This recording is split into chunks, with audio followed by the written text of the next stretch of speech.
Buenos días, queridos hermanos, ¿cómo están? Esta mañana quiero animarles con un pasaje que encontramos en el libro de Habacuc, Antiguo Testamento, un librito pequeño, 3 capítulos, pero 3 capítulos que son muy atingentes a nuestros tiempos. El libro de Habacuc es un libro que habla de lo que estamos quizás viviendo hoy en día en nuestro país. Es un libro que habla de la relación del ser humano con ese Dios que está más presente de lo que muchas veces podemos percibir. Habacuc está en medio de una crisis político-religiosa entre el pueblo de Israel y los reyes. Parecía que todo estaba fuera de su eje, los justos estaban siendo avergonzados, maltratados y oprimidos, mientras que los incrédulos se encontraban floreciendo cada vez más fuertes y en su mejor momento. Entonces el libro de Habacuc comienza con un cuestionamiento de la manera en que Dios está manejando la maldad. Que quizás es algo que te has cuestionado en todos estos meses que llevamos con este estallido social y ahora con esta pandemia mortal. Quizás te estás preguntando, ¿cómo puede Dios permitir todo esto? ¿Cómo en medio de una gran crisis social aparece una pandemia mortal ahora? ¿Qué está pasando? Preguntas que son muy válidas, que podemos tener y que podemos decírsela a Dios, que también es muy válido. El mensaje de Habacuc es lo que todos los cristianos alguna vez hemos pensado. ¿Dónde está Dios que ve la injusticia o nuestra desesperación y no hace nada? ¿Por qué sufren las personas buenas? ¿Por qué prosperan los malos? ¿De qué sirve tener fe en Dios si al final estoy pasándola mal? ¿Por qué oro al Señor si no me responde? Son grandes preguntas. Solo les diré una cosa antes de entrar en nuestro pasaje a predicar. Dios aún tiene las riendas tomadas del mundo a pesar del aparente triunfo del mal. Los invito a orar para continuar. Padre, te damos gracias por este tiempo, gracias porque eres muy bueno con nosotros. Ayúdanos, Señor, ahora en este tiempo complejo que estamos viviendo como país, sobre todo con esta enfermedad que está haciendo un caos, no solo en nuestro país, sino mundialmente. Ayúdanos ahora a tener un tiempo de poder estar tranquilos y reflexionar y pensar en tu palabra, Señor. Ayúdanos y abre nuestro corazón, nuestra mente para poder comprender. En el nombre de Jesús oramos. Amén.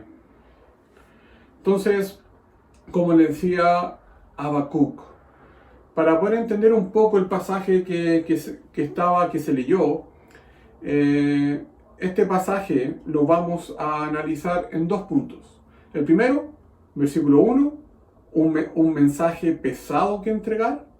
Segundo punto, versículos de 2 al 4, el silencio de Dios. Vamos a nuestro primer punto.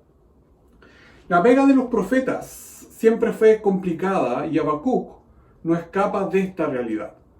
Entregar un mensaje nunca es fácil, sobre todo cuando la noticia que se va a dar no es grata a los oídos de las personas. La profecía que debe anunciar el profeta Habacuc es una sentencia. La palabra significa literalmente algo de peso, de gran carga para la persona que tiene que llevarla. Es como llevar una mochila muy pesada y esa tiene que soltarla o vaciarla. Habacuc recibe la profecía con una visión entregada por Dios, en donde tiene la responsabilidad de dar un mensaje pesado y complicado, ya que debe anunciar asuntos que no se quieren escuchar en el pueblo de Dios, a personas que él conoce, con quienes ha compartido toda una vida. Yo siempre recuerdo cuando tuve que dar una muy mala noticia a mi familia, sobre todo a mi madre, porque esta noticia le afectaba mucho a ella. Cuando me llamaron para contarme y decirme que le avisara al resto de mi familia, fue para mí una gran carga, una carga muy pesada. tenía más o menos 15 años. No sabía cómo decirlo, qué hacer, a quién se lo digo primero, porque sabía que traería tristeza y dolor. Al final, le conté a todos al mismo tiempo que había fallecido una gran amiga de la familia y sobre todo una gran amiga de mi mamá. Fue un momento difícil, mi carga de llevar la noticia se alivianó, pero la tristeza y el dolor creció. Entonces el antes y el después fue una situación compleja y pesada de llevar. Para Habacuc, este mensaje que tenía que anunciar era mucho más pesado y complicado. Él, lo más seguro, hubiese preferido hacerse el tonto para no decirlo. Encarar la realidad no siempre es bien recibido. Generalmente se prefiere mirar a otro lado o es mejor hacernos los tontos ante la realidad. Es mejor incluso callar que anunciar una mala noticia que se avecina o que está pasando, porque sabemos las consecuencias o el resultado que ésta trae. No queremos tampoco quedar mal al decir una noticia. Yo tuve que contar esta noticia de una muerte, pero Habacuc debía anunciar que muchos morirían por su mal actuar, por ser desobedientes al Señor, por darle la espalda al Señor, a su Dios. Su mensaje era pesado y no quería escuchar más de lo que Dios le estaba diciendo y de lo que Dios le estaba mandando a decir. La labor de un profeta era tarea muy complicada, pues no era un mensaje propio el que estaba diciendo, sino tenía que hablar por parte de Dios, de parte de Dios. Habacuc estaba batallando con un mensaje que se iba a convertir en un dilema tremendo porque no contenía una buena noticia. Este mensaje no estaba arreglado a la conveniencia de los que iban a escuchar para poder hacerlo menos doloroso, sino era duro y fuerte, tajante. Habacuc debía comunicárselo al rey de Judá de ese tiempo, aunque no le agradara. Él debía ser fiel a la verdad revelada por el Señor. Él sabía las consecuencias que le ocurrirían al pueblo por haberse alejado de Dios, por haber seguido dioses falsos, dioses de los grandes imperios invasores. Por lo tanto, este mensaje pesado que debía entregar destaparía la corrupción y la arrogancia que prevalecía en la nación. Mostraría que la integridad es despreciada, la verdad pisoteada y la justicia menospreciada y olvidada. Toda esta acusación que el profeta debía anunciar no está lejos de nuestros tiempos. Si tú te pones a pensar, es algo que pasa hoy en día, en donde estas mismas cosas están vigentes. La verdad es cambiada por una supuesta verdad, porque mi verdad es la que vale. Vemos situaciones de injusticia en nuestra sociedad, como el aborto, beneficios propios de los más poderosos, justicia al revés, corrupción, etcétera, etcétera.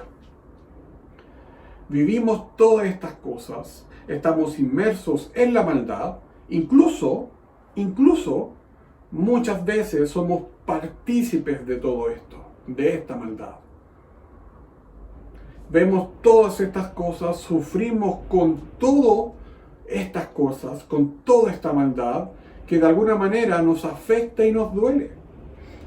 Y lo peor de todo, es que no vemos cambios. Y nos quejamos a Dios porque no hay respuesta a nuestras oraciones, que Dios no hace nada, que solo hay silencio doloroso y angustioso por parte de Dios. Y te preguntas, ¿dónde está Dios? ¿Por qué no hace nada con esta maldad? ¿Por qué no termina de una vez con la injusticia y para de una vez toda esta pandemia que está afectando a tantas personas y que las está matando? ¿Dónde estás, Dios? Esa es la pregunta que se hace Habacuc, y quizás la pregunta que tú te estás haciendo y que yo me puedo hacer: ¿dónde estás, Dios, en este tiempo de crisis? Esas mismas preguntas hacía Habacuc. ¿Por qué, Dios, estás en silencio y no haces nada? Mira los versos del 2 al 3 que te voy a leer.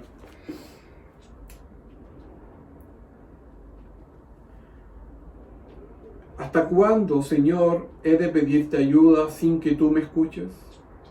¿Hasta cuándo he de quejarme de la violencia sin que tú nos salves? ¿Por qué me haces presenciar calamidades? ¿Por qué debo contemplar el sufrimiento? Veo ante mis ojos destrucción y violencia. Surgen riñas y abundan las contiendas.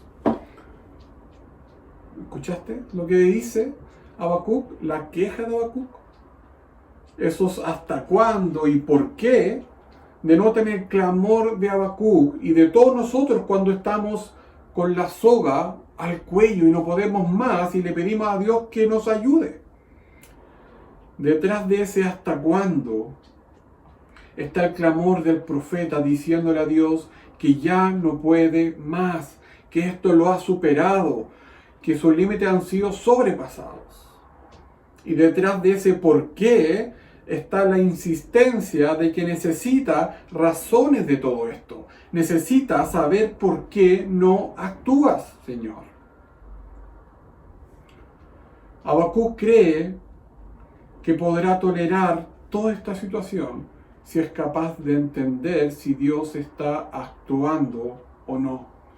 Porque necesita tener la certeza que todo está bajo control, de que Dios no ha soltado las riendas del mundo. Necesita darse cuenta de eso.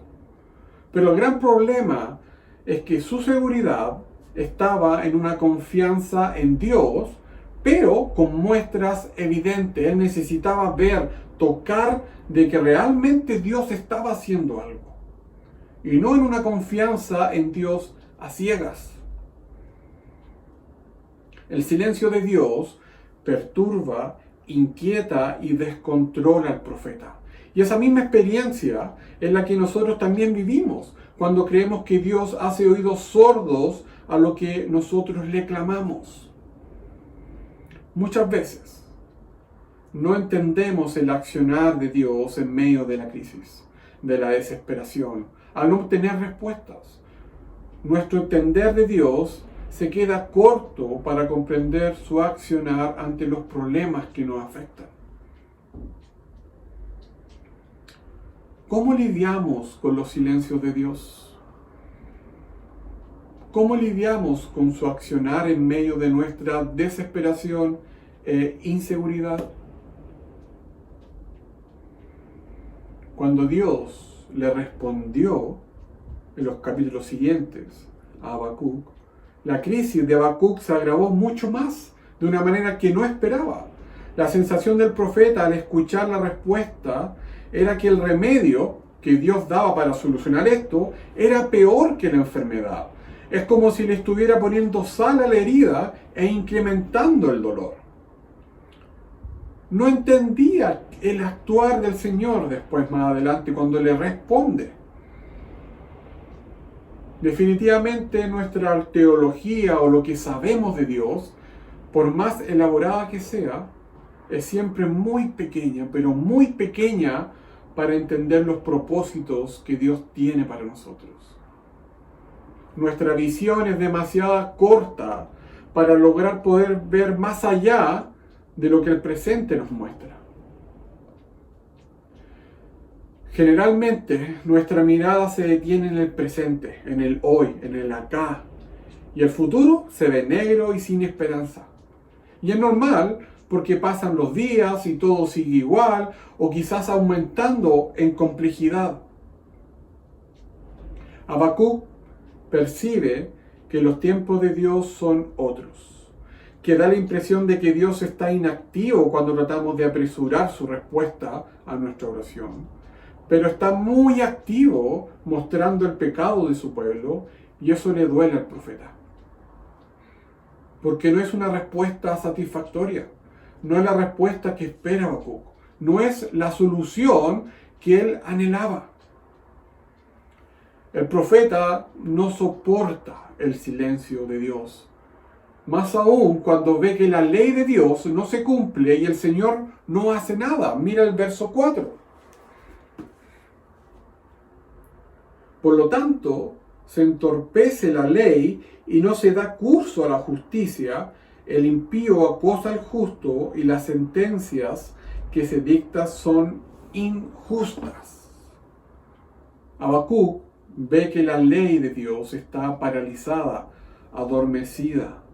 El pueblo de Dios y los gobernantes han rechazado la ley de Dios como base del comportamiento personal y social, con el resultado de que no solo se ignora la ley de Dios, sino además se corrompe deliberadamente. Aquellos que tenían que haber defendido y aplicado la ley se habían vuelto corruptos.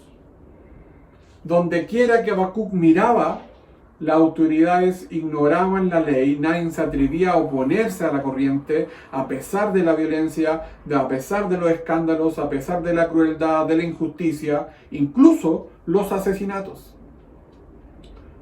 Porque todos habían dejado de lado a Dios, sometiéndose a reyes corruptos. La ley de Dios, que era el corazón de la vida política, religiosa y doméstica del pueblo, ya no era parte de sus vidas. Dios pasó a ser el último en la lista, si es que estaba en la lista. Cuando la palabra de Dios se torna un mero adorno en nuestra vida, una simple pieza de decoración, una tradición más en la vida de las personas, cuando la palabra de Dios no es lo más importante en tu vida o en mi vida, tu corazón cambia.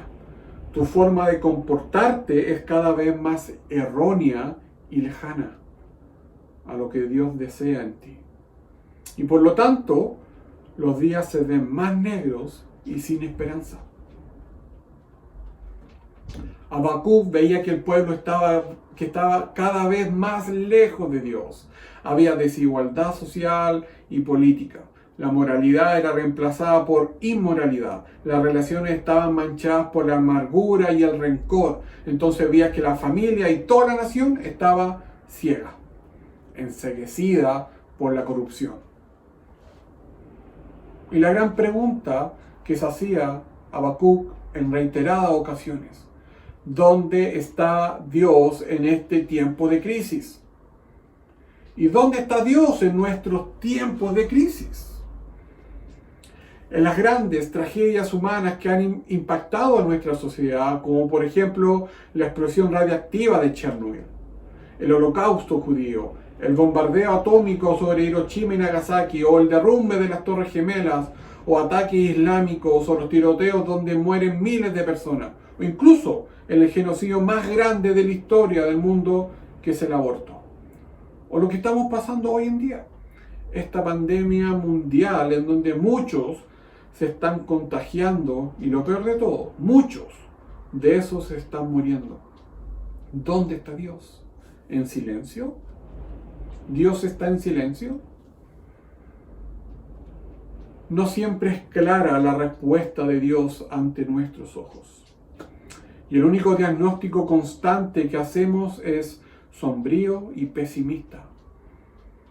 Vivimos en una sociedad donde los males de siempre parecen ser cada vez más terribles y poderosos. Pero Dios no está en silencio ni inactivo de ninguna manera. Eso déjalo grabado en tu cabeza y en tu corazón. Dios no está en silencio ni inactivo. El Salmo 13 que también leímos, David comienza con las mismas preguntas que hizo Habacuc, clamando al Señor: ¿hasta cuándo, Señor, me seguirás olvidando? De alguna manera le está diciendo: ¿hasta cuándo estás en silencio y te escondes de mí? Sobre todo cuando estoy en crisis, cuando me siento que estoy con la soga al cuello. David siente que ya no puede más. El rey David ya no puede más, que los enemigos lo están venciendo y que no tiene esperanza alguna. Pero este mismo salmo hace un giro drástico y David recuerda quién es este Dios a quien está clamando con fervor.